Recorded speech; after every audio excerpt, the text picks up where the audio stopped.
Ele dizia que na vida, quando você vem andando com uma vela acesa nas mãos e você encontra uma outra pessoa que está com uma vela apagada nas mãos e você cede a chama da tua vela, as duas pessoas são beneficiadas. Olha que exemplo bom.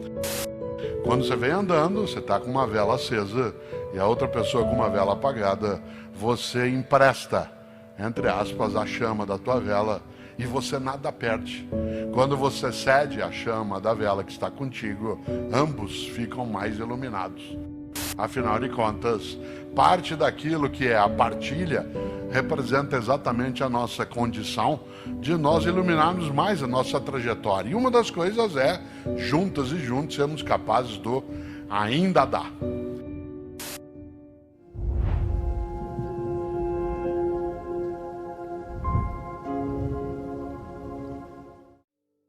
Nós estamos num ano em que temos eleições gerais na nossa nação. Isso é importante, né, numa democracia.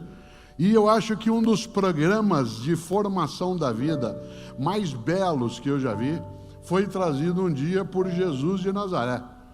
Uma pessoa que não tinha um mandato, que não estava vinculado a algo que hoje a gente chamaria de política institucional, mas que, é claro, fazia política no sentido mais belo que os gregos trouxeram. Vocês sabem que a palavra política, né, no grego antigo, equivale à palavra cidadania, no latim antigo. É que uma é grega, outra é latina. Polis é comunidade de vida. Eu acho engraçado que algumas pessoas dizem assim: eu não me meto em política, o que eu quero é fazer cidadania. Se ela estudasse um pouco mais de idiomas antigos, ela ia entender que nós estamos falando da mesma coisa, só que uma é em grego e outra em latim. A sensação que dá é que política é uma coisa feia, suja, não merecida, e cidadania é uma coisa elevada. E ela significa o mesmo, com uma diferença: o idioma de origem e o uso que nós damos no cotidiano. Mas quando Jesus de Nazaré, ele interfere na vida da comunidade, ora, Jesus de Nazaré, utilizando o termo histórico, foi capaz de algumas mensagens para implantar a perspectiva de a vida devia ser melhor, e será. Uma delas aparece num dos 4 evangelhos, o único que não é sinótico, né? Não é como o evangelho de Marcos, de Mateus ou de Lucas, que é o evangelho de João, que é o evangelho um pouco mais filosófico para quem já o leu, né? Ele tem uma marca de reflexão muito embasada no que a gente chamaria, né, de filosofia e teologia mais adiante. E no evangelho de João há ali algo, repito, tanto faz se você tem religião ou não, porque isso é uma escolha tua, mas que algumas mensagens, elas são fundas, vindas de vários lugares, e uma é essa que eu vou dizer: Jesus de Nazaré. Há um registro no Evangelho de João, capítulo 10, versículo 10. Algo atribuído a Jesus de Nazaré, que eu acho magnífico como proposta de convivência, de vida, portanto, uma ação política, não necessariamente partidária, né? Porque isso é outra forma de fazer, é um dos modos de fazer política. E o grande, o especial, Jesus diz: quero que tenhais vida e vida em abundância.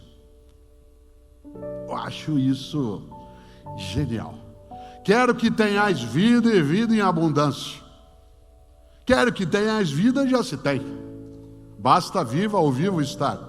Mas a frase mais marcante é: não é qualquer vida, não é mini vida, subvida, banal vida, vida de miserabilidade, de dolo, apenas exclusivamente aquilo que machuca.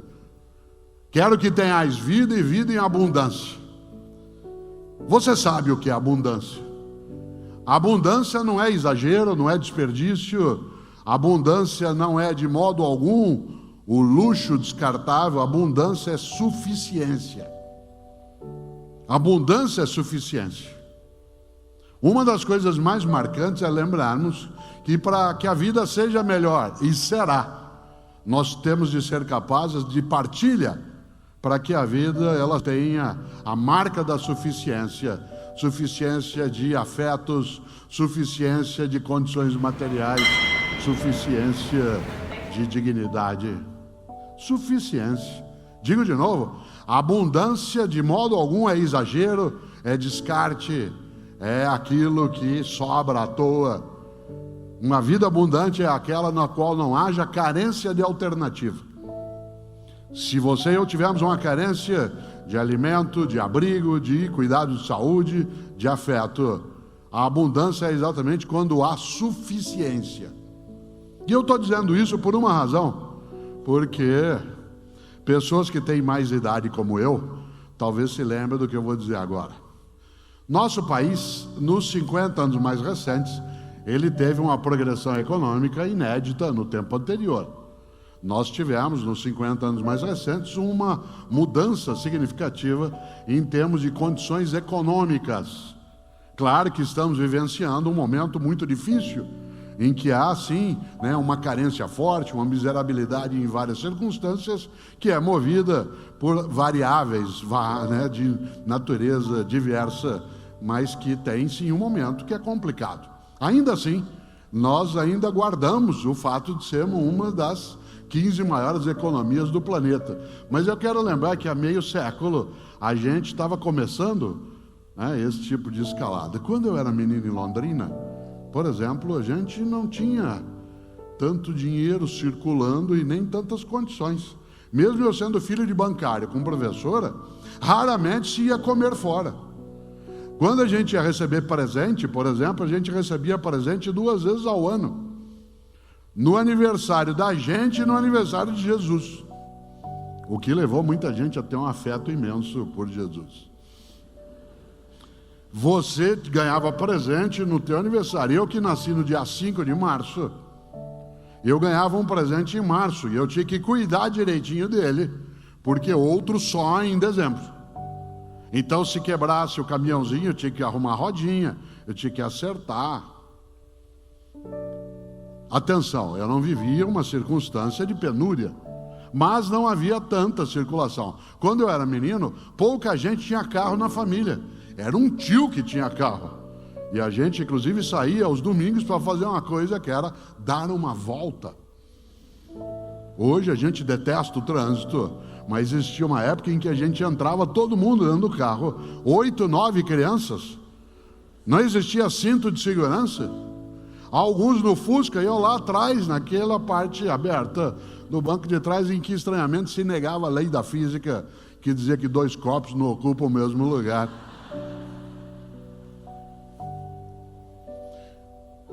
A gente não tinha tanta fartura. Quem aqui foi formado em famílias de pessoas que tiveram que trabalhar na roça, arrumar as coisas, foram para o campo, sabe o que significa? Hoje, mesmo pessoas com uma condição econômica menor são capazes de ter mais bens, menos do que precisariam, mas mais do que já se teve. Por exemplo, vários de nós, quando crianças, repito, não era uma família que não tivesse recursos, a gente tinha um sapato ou 2, tinha uma calça ou 2. Nesse sentido, não havia a ideia de abundância como excesso. E aí tinha uma coisa que tem a ver com o que eu estou dizendo agora, e com essa expressão magnífica de Jesus, que era que tenhais vida e abundância, para a gente fazer uma vida melhor. Faça o teu melhor, uma vida que não seja medíocre. Por exemplo, a gente quando ia comer fora, não era uma coisa óbvia comer fora. Comer fora de casa, a gente ia 1, 2 vezes no ano. E era um momento especial em que se fazia isso. Aliás, o lugar onde eu ia em Londrina com a família, eu tenho memória disso até hoje, quando eu tinha 6, 7 anos de idade, era uma churrascaria, a primeira de Londrina, chamada, olha que nome criativo, Churrascaria Gaúcha. Churrascaria Gaúcha. A primeira vez que eu vi espeto corrido foi em Maringá, num posto de gasolina que existe até hoje, chamado Fim da Picada. E era o fim da picada, no sentido literal do termo, a cidade acabava ali, a picada terminava ali. E a gente, quando podia ir a um lugar desse, era uma alegria. Durante o ano inteiro, onde que a gente almoçava no final de semana, para descansar um pouco, a família inteira, na casa dos outros. Ou vinham na nossa casa, mas com uma coisa maravilhosa.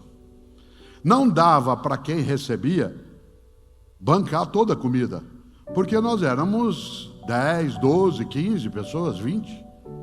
E a gente alternava as casas no final de semana, casa de tia, de parente, de amigo. E aí tinha um milagre que é especial. Como não dava para quem recebia bancar tudo, cada família levava alguma coisa. Cada um levava uma coisa. A família levava uma lasanha, outro levava um frango, outro levava um lombo, a outra família levava uma macarronada, outra uma maionese de batata. E aí servia para todo mundo. E agora vê o milagre. Cada uma levava uma coisa, e na hora de ir embora, todo mundo levava mais do que tinha trazido. Cada um levava uma coisa, e na hora de ir embora, todo mundo levava mais do que tinha trazido. Cada um de nós levava um pouco, e quando ia embora, levava mais do que tinha trazido. Porque cada um de nós, cada família levava para casa uma matula, um farnel, uma marmita. Tinha um milagre aí. O que há por trás disso é uma coisa chamada partilha. Por que é que sobrava? Porque como todo mundo tem alguma coisa, e quando a gente junta é suficiente, ainda sobra. Aliás, os cristãos contam uma coisa maravilhosa. Um milagre feito por Jesus de Nazaré, que é o de multiplicação de pães e peixes. Em alguns dos relatos, vocês se lembram, os discípulos chamam Jesus num canto e dizem, tem 10 mil pessoas aí. E eles estão com fome, eles não querem ir embora. Bom, nem eu iria se eu ouvisse alguém falar sobre fraternidade, vida decente, solidariedade, não exclusão. Também ficaria eu. E aí os discípulos, segundo os relatos, disseram, o povo não quer ir embora, quer comer. E aí Jesus pergunta, o que tem para comer? Tem aí alguns pães e alguns peixes. O que eles falaram? O que nós podemos fazer? Ele disse, vocês vão, entrem, recolham o que tem na multidão e distribuam. Diz o relato que não só todo mundo comeu, como sobrou cesto de pão e de peixe. Qual é o milagre? Jesus, vou usar o termo técnico, de modo taumatúrgico, isto é, milagreiro, foi lá, pôs a mão e fez 2 pães virarem 500. Não, o milagre é outro. É um milagre que você e eu podemos fazer também, se a gente entende esse ensinamento, que é o milagre da partilha. A partilha, a capacidade de repartir, isto é, de multiplicar. Porque quando você divide, você diminui, mas quando você multiplica, você faz crescer. Nós temos que substituir paulatinamente uma vida dividida por uma vida multiplicada. Não é fácil, não é ausência de conflito, porque nós não queremos na vida a paz dos cemitérios, onde não há paz, o que há é impossibilidade de discordância. Claro que nós não queremos uma vida na qual inexista conflito, porque isso é uma impossibilidade. O que nós queremos é uma vida na qual inexista confronto. Conflito é divergência de postura, de convicção, de percepção. Confronto é a busca de anular a outra pessoa. E se a gente achar que a vida devia ser melhor, e será, nós temos de prestar atenção em várias frases. Uma delas é essa de Jesus de Nazaré, que tem uma beleza maravilhosa dentro de uma ideia. Vou dizer de novo, quero que tenhais vida e vida em abundância. Mas se você notou, olha que beleza, a frase está no plural. A frase não é quero que você tenha vida e vida em abundância. A frase é quero que tenhais vida e vida em abundância. A única saída para que a gente persista, vá buscar e, acima de tudo, não perca a vitalidade que a esperança carrega, é lembrar da frase estupenda de um filósofo norte-americano do início do século XIX, um homem chamado Ralph Waldo Emerson. Ele tem uma expressão que é fortíssima. Ele dizia, torna-te necessário a alguém. Torna-te necessária a alguém. A única maneira de você e eu não sentirmos nossa vida perder tempo, esvair-se, ser inútil, banal ou autocentrada de modo exclusivo é tornar-se necessária, tornar-se necessário a alguém.